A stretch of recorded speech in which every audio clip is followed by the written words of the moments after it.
So it's been 2 years since the build in Wayne Tower, and now I think it's time to go over how it's been for the last 2 years.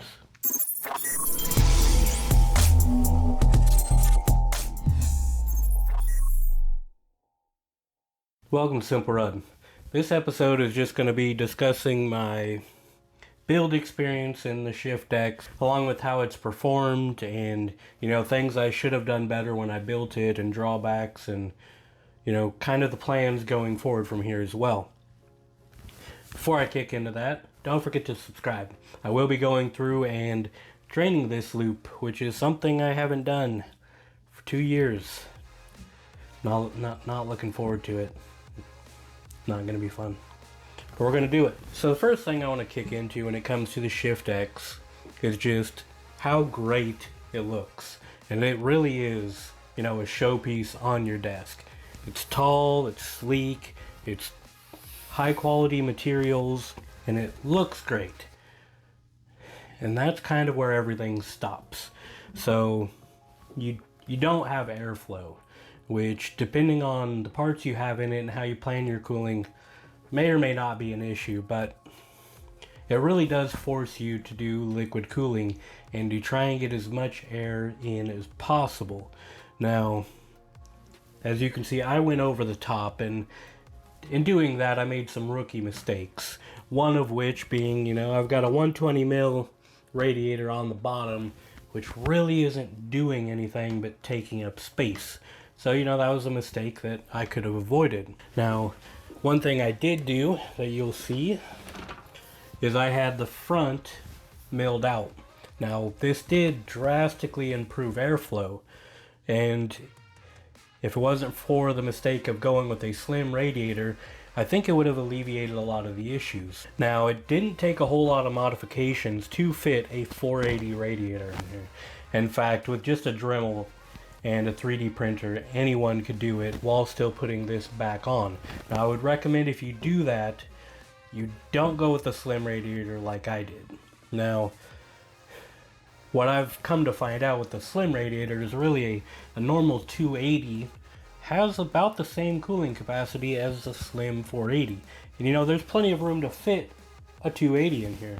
And I could have tucked a thick 280 and put the fans on the outside where I've got the radiator, and really drastically improved the airflow coming in. So that's something to think about if you're building in this case. You either want something that's producing a low amount of power, or you want to get creative and find ways to get air in there.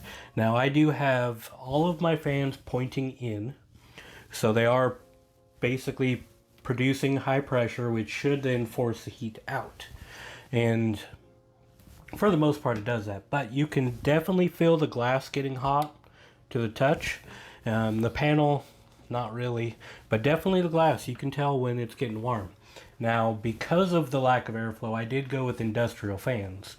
So that has allowed me to really ramp up the cooling when it's getting hot.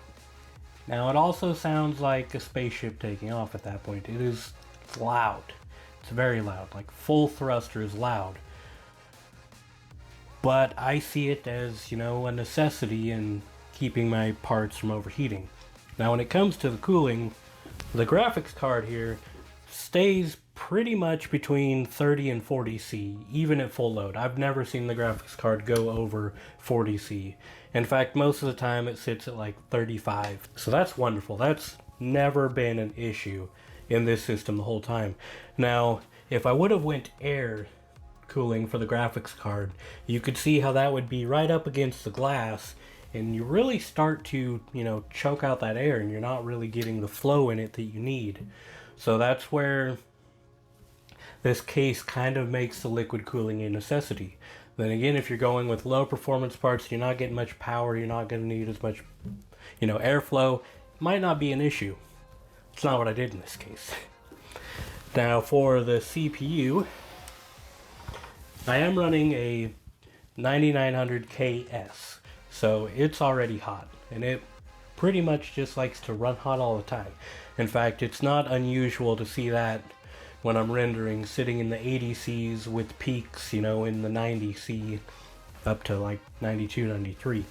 I don't like that, and I'm hoping with my future plans of tearing this down I can alleviate that, because I'm not quite ready to jump into a full new personal rig. I'm kind of waiting to see, 12th gen's out there, it's great. I want to see what AMD comes back with, and I want to see, what 13th gen looks like in the winter. And that's probably when I'm planning to, upgrade, and hopefully by then graphics cards are easier to come by. Now back to the shift. Now, maybe I should just take this back panel off to show you my next. So now, the worst part I found with this was, well, cable management. Now, I made the mistake on this of using extensions, and this case is just not prepared for that much cable. And in fact, I've pretty much learned my lesson, and going forward, if I'm doing my own personal builds, I'm going through Cable Mod and I'm getting their cables.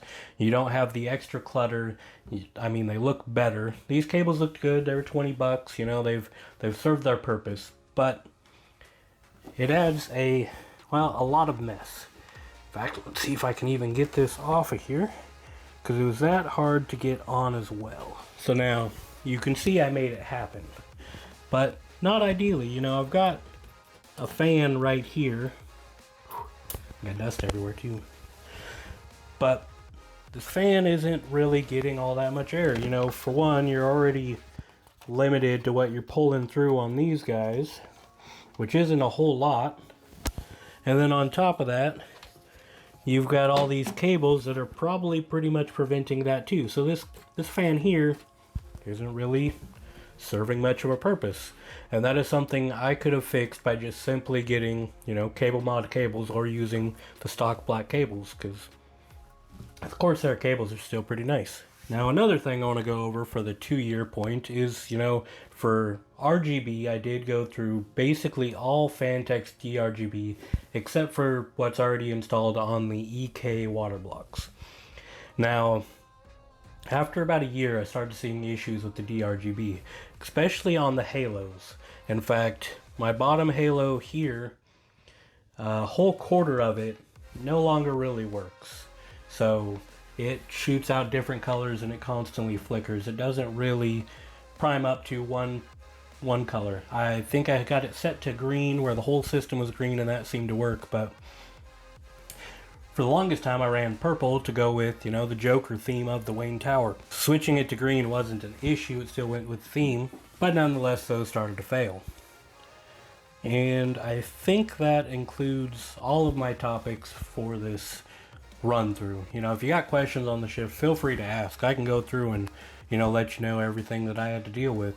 Now, I'm doing this video because my goal is to rip this apart, so don't forget to subscribe and stay tuned. I will be draining the loop, I'll be tearing down this build, I've got a new case that I'm going to be putting everything in, so I'm going to be doing the box opening and the build on that as well. So more to come, and thank you.